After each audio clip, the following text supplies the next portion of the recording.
Part 0030. Chapter 6. The Book of Raziel.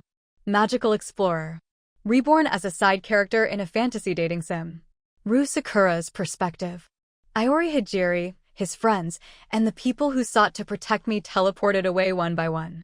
As I watched them leave, I thought back to the past. When I first descended from angel country down to the surface, I thought of humans as foolish creatures. This was likely because the first ones I came across were bandits. As a result, I was puzzled. Why did some angels never return to the land of their birth? I had heard that a majority of them were charmed by the hearts and souls of the humans. It also puzzled me that there were even some of my kind who died devoting everything they had to humans, elves, and beast folk. At the time, I couldn't believe it. Though I was born the angel governing over knowledge, I didn't really understand the hearts of others. Thus, I found myself wanting to know about this world, about the people inhabiting it. This place that angels wish to dedicate their lives to and never return from. A few months following my descent to the surface, I finally got the opportunity, and I posed a question to the Elven Queen, an ancestor of Ludovines. Do you feel any fascination toward this world or its residents? Living far longer on the surface than I had, she replied. Divine Angel, these words of mine do no justice to this world. You must see, hear, and feel it for yourself. She continued. Perhaps you should walk through mountains and forests, pass through towns, and try talking with humans and elves. Questions will pile up like snow, no doubt, but much like the coming of the spring thaw, you will come to understand before long. At her suggestion, I decided to journey to a wide range of places, seeing, hearing, and feeling everything as I went. After visiting the elven homeland, I communicated and interacted with several people, and although my initial bad impression of them had faded, they didn't compel me enough to abandon returning home. The scenery was a different story. I realized that this was an extremely beautiful world, one that possessed a variety of different faces. Vast expanses of untouched nature, perfectly transparent lake waters, massive waterfalls, white snow-tipped mountain peaks. I could wrap my head around why angels would want to stay in this place forever rather than return to angel country, though I still couldn't understand their affection for humans. But eventually, I came upon someone who caused me to greatly readjust my thinking, a little girl. I found her near a slum, wearing slightly dirty clothes. A young girl clearly not living a good life, by any standards. She had an incredible aptitude for certain light magic spells, which drew my attention. I wondered what girls like her thought about. She must have noticed my staring, for she called to me. "What's wrong, miss?" I knew perfectly well that asking a child wasn't going to teach me anything. Still, my interests were piqued by her rich talents, so I decided to ask her anyway. I'm wondering what everyone has on their minds. The girl tilted her head. That's easy. We're thinking about what we're gonna do today, what we're gonna eat, and what we gotta do to find happiness. Find happiness? Yeah, happiness. You know about happiness, right, miss? Happiness. Yep, that's right. You don't know about it? Okay. Want me to teach you? I found her proud, smiling face so wonderful that I grew interested in what her concept of happiness was. What do you have to do to become happy then? Oh, that's easy. Come on, follow me. The girl pulled me by the hand. I was led to a small flower field just outside town. Isn't it pretty? I nodded. The girl opened her arms wide and spun around in the middle of the field. After that, she sat down. Come on, let's make flower crowns, she said, collecting flowers from the field. I plucked a flower just like she did and went to pass it to her, but the girl didn't accept it. That's all wrong. You gotta have more of a stem. You really don't know anything, do you? It was the first time anyone had ever spoken like this to me. In fact, those who knew my identity worshipped me like a god. Yet I wasn't bothered by the girl's lack of manners. If anything, I was a bit delighted. Though I didn't understand why. Look, aren't I pretty? The girl asked, pinching the skirt on her dress and twirling in place. Very pretty. Her outfit was made of low-quality fabric. It was a bit out of style, and it was in tatters from how often she wore it. Nevertheless, she looked beautiful as she smiled against the backdrop of the field with her flower crown on. Above all, her smiling face looked happier than any other, more gorgeous than any flower. Right?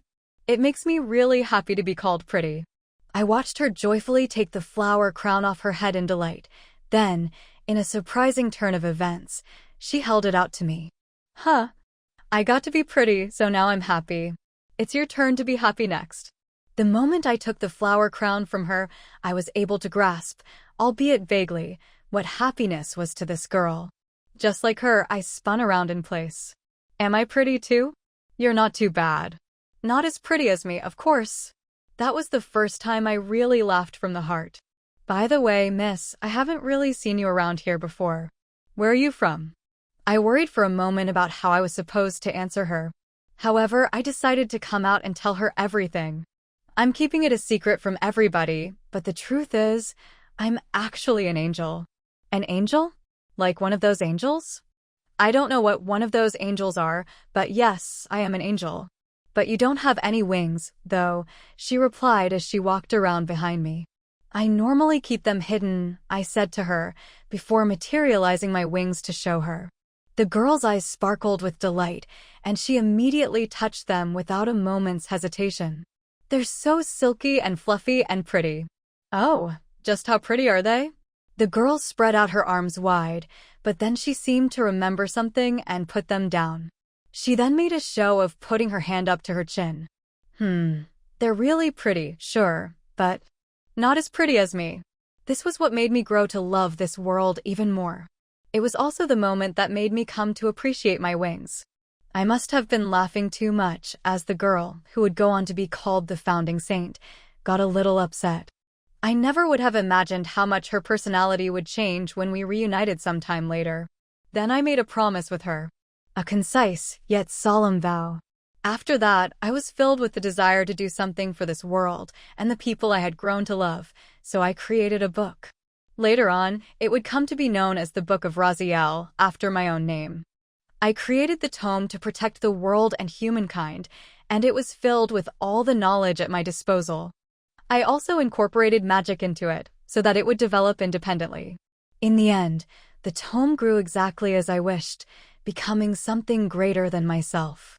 The matured Book of Raziel guided the world's prosperity for a long time, but it wasn't to last forever. The initial spark was the Book of Raziel's forecast of the world's destruction. Unfortunately, I could see the same future myself. In order to save humankind, the Book of Raziel concluded that it needed to cull the human population and isolate the remaining groups of people. While it seemed to be the worst possible conclusion of all, it was because it was what would lead to the best possible outcome. Then the Book of Raziel started to go out of control. For a period of time, it began engaging in demon-like activities and almost completely fell from divinity. Since I possessed a strong mana connection with the book, I suffered the repercussions, and my once pure white wings gradually blackened. The wings the little girl had praised, the wings that were practically my very identity, were slowly turning black. It came as a huge shock. The wings I would see on the surface of the water, or in the reflection of a mirror, had gotten so black that I couldn't imagine how my fellow angels would look at them. They would hurl curses and torrents of abuse at me. That much was certain. But seeing my wings like this allowed me to find my resolve. I had created the Book of Raziel, so I would need to be the one to destroy it. When I thought about how, suicide was the thing that first came to mind. My self-annihilation would bring the Book of Raziel's demise with it. However, that was something I was forbidden from doing. Nevertheless, I didn't have any hesitation or second thoughts about suicide itself. I didn't care at all about the ancient angel restrictions. Even if it meant being cursed to never-ending agony, that was fine with me. But that wasn't the problem. In my visions of the future, the world would still be enveloped in darkness, even if I took my own life. In that case, the project the Book of Raziel was attempting, culling humankind, and keeping them under its supervision, would still result in a better outcome. When I tried to come up with a way to avert this future, the answer I arrived at was to give my power and knowledge to someone who couldn't foresee the future and who possessed the ability to bring peace to the world. I would entrust the future to them. By the time I arrived at this conclusion, the Book of Raziel's power had already eclipsed my own. I only managed to seal it away by a stroke of fortune. But my action was not without consequence. By sealing away the Book of Raziel, I also restricted my own powers. It took a significant amount of my strength to keep her stifled inside the dungeon. First of all, I was no longer able to travel far from the seal's location. If I went away, it would weaken, and the Book of Raziel would revive. In other words, I was wholly unable to view the scenery I once loved. I could no longer see the massive oceans, the forests thick with vegetation, animals, and insects, the avenues seasonally changing from greens to reds, and the snow-capped mountaintops. I couldn't even eat the foods I had adored. Furthermore, I lost almost all my angel abilities, too. Even flying in the sky became difficult. When the Book of Raziel ran wild, my entire body screamed in pain. At times, it would feel as if my muscles were being torn apart. I used to think it would have been easier just to die back then. But I couldn't. I needed to continue waiting for however many years, decades, centuries, for the child of possibility to come. I also battled with the fear that they might never arrive. This unbearably agonizing time did, in fact, last for several centuries. But right when I truly wished someone would end it all for me, they appeared. Iori Hijiri, the one I had chosen. He had a strong sense of justice, and an unbelievable power dwelled within him. I believed that guiding him would bring peace to the world. That was why I decided to give him my knowledge, my strength, and items through dungeons I told him about, ultimately having him absorb as much of me as possible before he killed me. On top of this, I could also play the role of the villain to prevent him from feeling guilty about my death. Finally, to ensure hope for the future, I would die at his hand. But just when he was about to strike the fatal blow, Iori stood in front of me and blocked Stefania and the others. He jumped onto the next floor in an attempt to save me. Iori and his friends, the people I wanted to protect, this world. The future, all of it, had collapsed completely. The light of hope I had waited centuries for was snuffed out. I immediately came to my senses and tried to kill myself with my magic. But Takioto wouldn't let me. Ms. Sakura, if you die right now, it'll ruin everything I've worked for up until now. But from my perspective, this wasn't the time to worry about any of that. You'll just end up dead if you keep me alive. Please, hurry up and kill me. The Book of Raziel wouldn't hold back like I had, nor would it purposefully sacrifice itself. No, just leave the tome to us. I've got the perfect plan to stop it. So you say, but this isn't as easy as you think it is. Nah, you're wrong there. I'm positive of that, he said with a serious look on his face. I fixed my eyes on him. There's no way you can know that. But I do. No matter what happens to you and the Book of Raziel, I know that something terrible will happen in the future. I was too stunned to speak for a moment. He was a member of the Hanamura family, so perhaps. They told you all of that, too?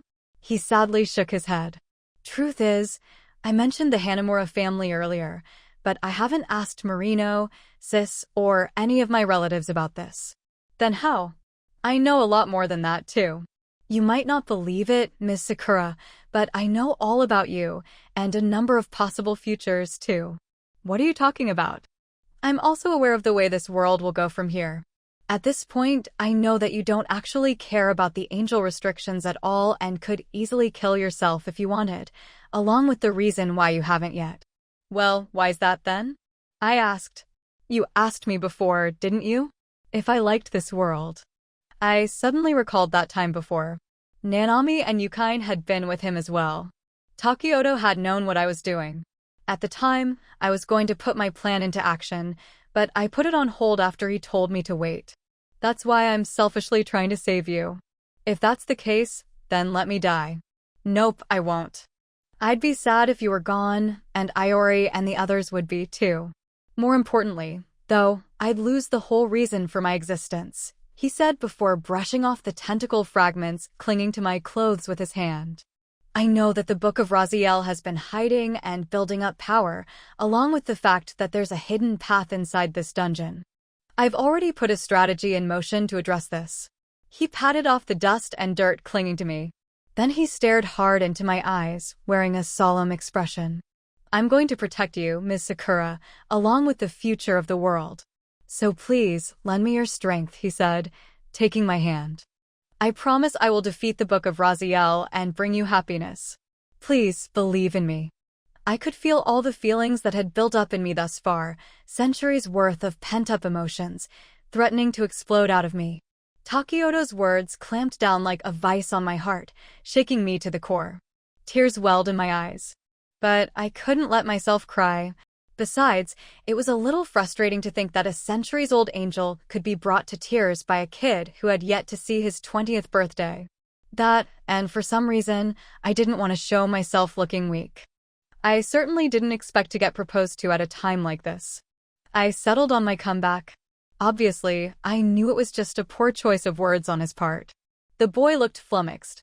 His lovely features were riddled with confusion, but this, too, reflected handsomely on his face. Oh, no, that's not. Takioto, you player, you. Okay, sure. It may have sounded a little bit like that, but The serious look returned to his face, but I could tell he was still a bit unsettled. I guided the flustered boy back to the topic at hand. That was just a little bit of teasing, payback for the curveballs he had been throwing at me. Listen, you've got your eyes set not just on what's happening here, but also everything that lies ahead, right? He nodded. In that case. Okay then. I'll bet it all on you, Takioto. But remember, I suddenly recalled his previous comment about us being similar. I had to admit, we did resemble each other quite a lot. Remember what? In the way we both could put our lives on the line for the sake of the world and the safety of those around us. I didn't just want to protect Iori or the world at large. I wanted to protect Takioto too. And if I determined that he was trying too hard and putting his life in danger, I'm going to kill myself if things start looking hopeless. Takioto's perspective. The act Ms. Sakura described, taking her life if she determined it was all hopeless, was a clear violation of angel taboos. It would also lead to the worst possible ending in the game version of Magical Explorer, which I had sworn to prevent from happening at all costs. Iori and the others must have taken care of everything for us. There were no signs of any monsters as we advanced through the dungeon. Thanks to this, Ms. Sakura and I made it through without incident. About 10 minutes later, we arrived. Our destination looked very similar to where Ms. Sakura had been waiting earlier. It was the inside of a holy temple, beset with beautiful stained glass. I couldn't help letting out a dry laugh when I laid eyes on the Book of Raziel. The battle had already started. She's so beautiful, but all I can really see is a demon. I watched as everyone fought against a foe that had taken on Ms. Sakura's own appearance. The Book of Raziel may have mimicked Ms. Sakura's form, but her eyes were red, and her wings were jet black. Her entire body was slightly ashen-colored as well. Additionally, there was a kind of heat haze floating about her that stemmed from her powerful mana, enhancing her overall eeriness. The tome had noticed our arrival. Orange glanced at us. Seeing this, Katarina shouted in desperation. "Orange, you idiot! Eyes front!" It came with almost no incantation. The Book of Raziel summoned a magic circle in front of her, and out of it poured several volleys of light arrows. Orange tried to dodge them somehow, despite their unseen speed. Despite his best efforts, one of the arrows from the volley managed to pierce his leg. And then his arm. Ea! Iori and Katarina slashed at the Book of Raziel in response. At the exact same moment, the saint cast healing magic and began treating Orange's wounds. However, the Book of Raziel paid no heed to the duo's attacks. Before they could hit her, they slammed into what appeared to be a thin membrane that neutralized their damage. Yuka jumped out from behind them and slammed her gauntlet at it, but this didn't seem to have an effect, either. What are we even supposed to do about this? Yuka spat. Yukine also joined the vanguard to attack, but this time, the Book of Raziel appeared to consider her attack as dangerous. It generated multiple magic circles at once. "Here they come again!" Ludi shouted. A group of stone angel statues appeared from the circles. A moment later, however, they all began to change colors, almost as if they were ripening into living creatures. They then swarmed Yukine. Unbelievably, 8 of them assailed her at once. Unlike normal angels, their wings were jet black, signifying that they had fallen from grace. Yukine watched them approach, slowing down as she advanced just 10 paces outside their attack range. Then, mentally collecting herself with a deep breath, she swung her naginata at the attacking angels. "Her swordplay is beautiful," Ms. Sakura murmured. She couldn't help being struck by Yukine's artistic flash of steel. A fallen angel tried to brandish its sword at Yukine, but it came to a halt mid-swing before its body finally slid apart and dissipated into magic particles. Yukine immediately dashed forward. But the Book of Raziel's attack was far from over. It summoned even more enemies, a group of 4 snake-headed angels casting magic. "At last, my power has returned, along with my control of it," the Book of Raziel commented. Her voice was exactly the same as Ms. Sakura's. I took off running, but I was still far away from Yukine. As if to demonstrate the truth of the Book of Raziel's words, numerous ice-like crystals manifested around her. She aimed them at Yukine and sent them flying. It didn't stop there. Next, the Book of Raziel elongated her clothes, almost exactly like I did with my stole, and attacked Yukine with the ornaments adorning them. Although Yukine and the vice president were holding off the snake-headed angels, there were still too many other attacks to worry about. Even Yukine had been forced onto the defensive. Nevertheless, the Book of Raziel began to summon even more monsters. The situation was already dire, and there would be no way we could hold out if it summoned more. I used my stole to deflect several of the attacks heading Yukine's way while I called out a name. "Miss Sakura." Just as we had planned, she transferred her mana to me and the others. Not just a little, either, but as much as she could possibly handle. Our mana all began to recover. "What are you doing?" The Book of Raziel's weakness was its intense connection with Ms. Sakura. It would die if Ms. Sakura also lost her life. In addition, they actually shared their mana to some extent, and Ms. Sakura could tap into this common pool. The light disappeared from some of the many magic circles the Book of Raziel had generated, and her spell only ended up summoning a few more monsters. I sent the angel that had just materialized in front of me flying with a punch from my third hand. Hopefully, this will weaken her power a bit.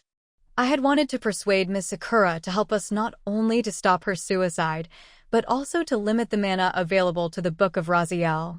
However, our opponent just heaved a sigh, as though disappointed at what Ms. Sakura and I had done. "Petty tricks. Did you really think you could defeat me with such a cheap ruse?" The Book of Raziel held up her hand.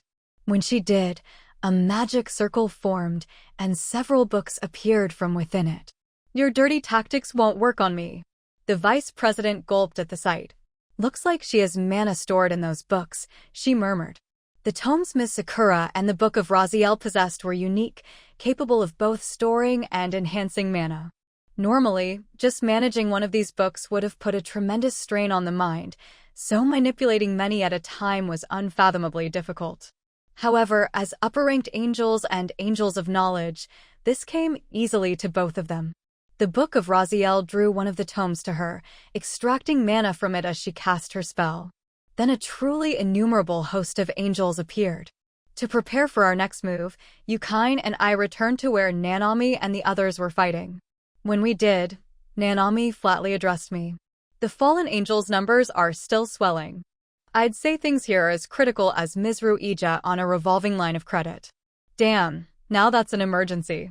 Just how many more are there?" The Mizru Ija and a revolving credit combo would definitely shoot straight up to the debt ceiling. Naturally, I had already cancelled and destroyed all her cards. We used the Hanamura family's connections to put her on a blacklist, too, so it shouldn't have been anything to worry about. Nanami's right, though. "Are we going to make it to the ramen lunch?" Yuka commented. "Of course we will.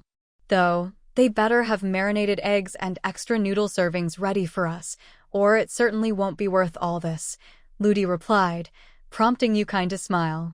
"Go ahead and eat as much as you like. It's my treat. We're getting out of this alive, got it?" The fallen angels numbered in the several dozen at the very least. In fact, there may have well been over 100. That wasn't all. There were also holy wolves in the mix. I felt a strange laugh well up inside me. I glanced over at Iori's group. They had gotten into formation and were preparing to intercept the monster's attack. "Don't die on me now, guys." The army of fallen angels swarmed in. A sword from the right, a spear from the left, and magic in front. The attacks came from every direction at once. Takioto, I'm going over to those books. Cover the front and my right. Yukine pointed to the left and started running toward the Book of Raziel as she began to cast a spell. I drew my blade and slashed the angel to my right, then blocked the magic coming from up ahead with my third hand. At that same time, Nanami let an arrow fly and attacked a snake-headed angel. Next, a sword-wielding angel appeared from the left, but I defended against it with my drawn blade. Yuka backed me up when I proceeded to guard against another fallen angel's attack on the left. We had never been more coordinated than this. Even then, there still were too many attacks to handle. An arrow grazed my cheek, and I was sent flying by a blow from a fallen angel's mace, but I immediately got back into my stance, slamming my third and fourth hands over my assailant's head. Next, I drew in a fallen angel heading toward Yuka and cut it with a drawing slice. On top of all this, I still needed to block the fallen angels that were making their way toward Ludi and Nanami. Shit. I cursed reflexively. It would have been incorrect to say that we were merely on the back foot. No, the accurate way of describing the situation was an absolute thrashing. I would have loved to be the one giving the thrashing, of course, but needless to say, we were being pushed back by our foes' overwhelming numbers and getting slowly whittled down. How many of these stupid things can she summon? Yuka yelled, half enraged. I didn't know how many we had taken down at that point, but their numbers didn't look to be thinning in the slightest. Yukine was having the toughest time out of everyone. Hiya. The angels' numbers were too great, and since it took a lot of effort to handle them, we couldn't afford to split people off to fight the Book of Raziel. As such, she was handling the Book of Raziel's attacks almost entirely on her own. Suffice it to say, she wasn't getting through it unscathed. Blood was gushing from her body, yet no matter how many times she got blasted away, she rose valiantly to meet her opponent again, ready for more. Every now and then, the saint would heal her or Vice President Fran would cast support magic, but it wasn't nearly enough. As long as either Yuka or I were cut off from Yukine, she would only continue to take more damage. Haven't we taken down enough of these things yet? Ludi complained as she gasped for breath. The fallen angels were being summoned one after another. I couldn't help thinking they might never stop. All I want is at least some sign we're making progress here. Yuka demanded as she slammed her fists into an angel. I agreed that the scary thing here was that we didn't know how long this would keep up for. In a normal fight, you could measure your opponent's exhaustion by how much damage they were taking, but it didn't really look like the angels' numbers were thinning, and the Book of Raziel herself seemed basically untouched. And yet, although it may have seemed impossible to tell how exhausted our opponent was at a glance, there was a surefire method of determining her limits. There's a way to estimate how much mana she's used. It's the number of books in her possession, Ms. Sakura said, an agonized look on her face. She had provided us with almost all her mana, so now she was barely able to move at all.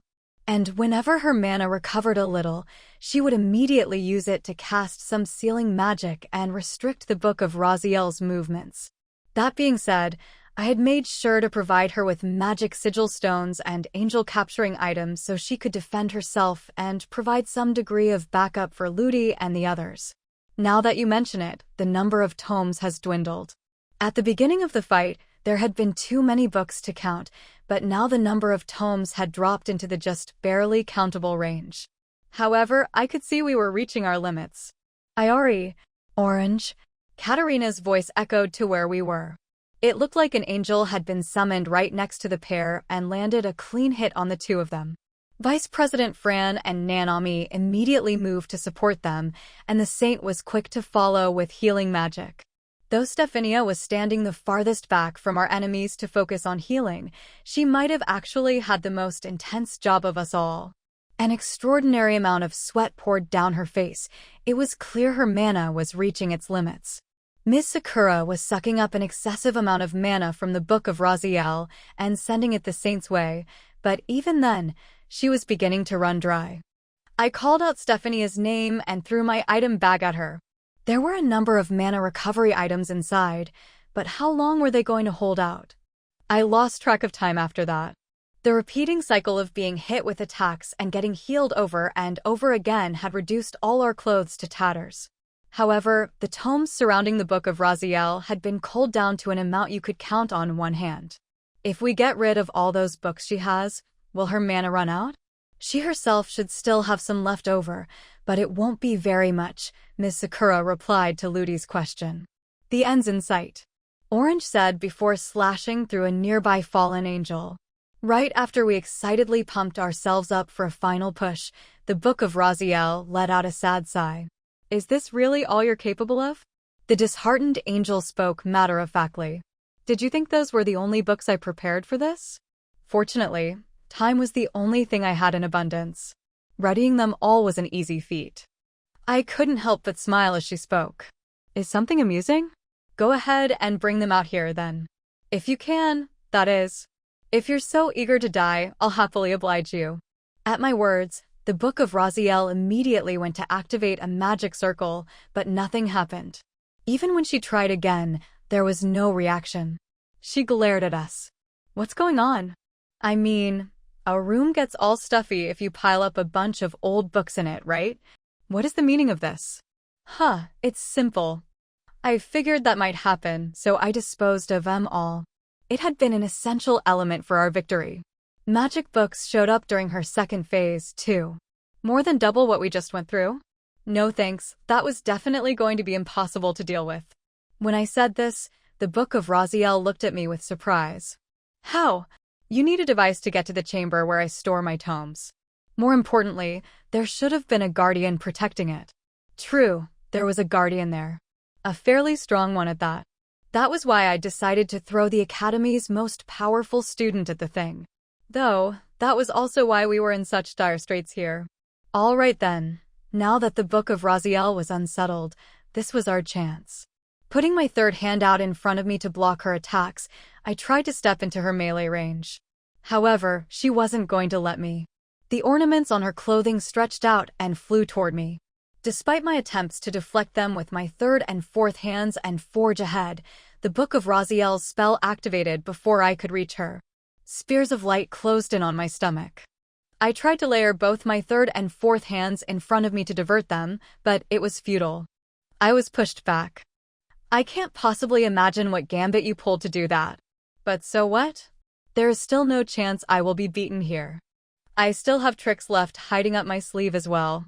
They should be enough to defeat the likes of you. This wasn't offensive magic, defensive magic, or healing magic. It was a close-ranged spatial magic spell. I had thought about using this elsewhere, that it wouldn't even be necessary here. It's certainly a surprise that you forced me to play my hand here. Now come to me, beasts of the heavenly realm. The Book of Raziel began warping in monsters that were stationed on other floors, which she had originally set aside to release into the world. But now, she had called them here. The fact that she was teleporting them instead of summoning them herself was surely an indication that her mana was waning. Nevertheless, there was a staggering number of them. Since we were already dealing with the angels and now had to face the beasts bursting from the magic circle, a few members of our group started to think this was truly the end of the line. Save for Iori, everyone in the Saints' party had all gone pale, thinking there was nothing more to be done. Our clothes were in tatters. We only had a little bit of mana left to spare. Their expressions made it clear they had no clue how they could fight on from here. However, Iori and my party were different. Iori had steeled himself for the worst, and my party already knew what they were up against. Kusuk, I'll buy us time so you can gather everyone and run. Iori readied his sword and addressed me with a solemn look on his face. Whoa, hang on, Iori, don't talk like that. And here I considered you a friend, man. Yeah, and I do, too, which is why I want to protect you even more, he said before stepping forward. Iori, are you trying to get yourself killed? I'll stop them here. Iori was showing us the depth of his resolve. I was sure all his party members felt the same. They were all prepared to die. But I couldn't allow that to happen. I grabbed Iori by the back of his neck with my third hand. Whoa, what the heck are you doing, Takioto? You don't have to go that far. Look, they made it. An incandescent fireball flew right past us. It wasn't the only one. Several more, and even more after that, zoomed past us. "You're late," I said to her. Honestly, I was very relieved. The girl I had been waiting for had finally arrived. How unpleasant. Truly aggravating, I swear. Having launched her fireballs, she pushed back her hair. Her flaming crimson locks glowed a pale red, teeming with mana. The image of her beautifully silken hair dancing up into the air before collecting itself back together again was worthy of hanging in the Louvre. Some of the monsters turned to her and attacked, but she paid them no heed, treating them as if they were nothing more than buzzing flies. She waved her hand, and a singular shadow sped toward us and began to butcher the horde of enemies. That must have been Hanzo. She walked on, still unconcerned with the foes closing in on her. Finally, when they were just within an arm's reach of her, she unsheathed the sword at her waist, shredding the monsters before her into confetti, then sheathing her sword again as they dissolved into magic particles. When exactly had she swung her sword? Even after that display of transcendentally dexterous swordplay, she spoke as if nothing had happened at all. "See, there's a few things I absolutely can't stand," she murmured, turning to look at me. "First, liars." She deployed her magic without any incantation, creating crimson flames that looked almost as scorching as the sun itself. It annihilated all the monsters that stood in her way. Second, people who can never make up their mind. She came up to us, brushing aside her flaming red hair. Perhaps it was because of the mana coursing through her veins, but each individual strand of her hair shone beautifully, like fire in the dark. She was so unbelievably cool. Her flames began to consume our enemies. All the inconsequential monsters that stood before her turned to ash. And third, this was who she was. The student council president, the strongest student at the academy, and the one who shone at the top of the Magical Explorer character popularity poll. People who start a party without me. It was the terror of the big three, Monica Mercedes von Mobius.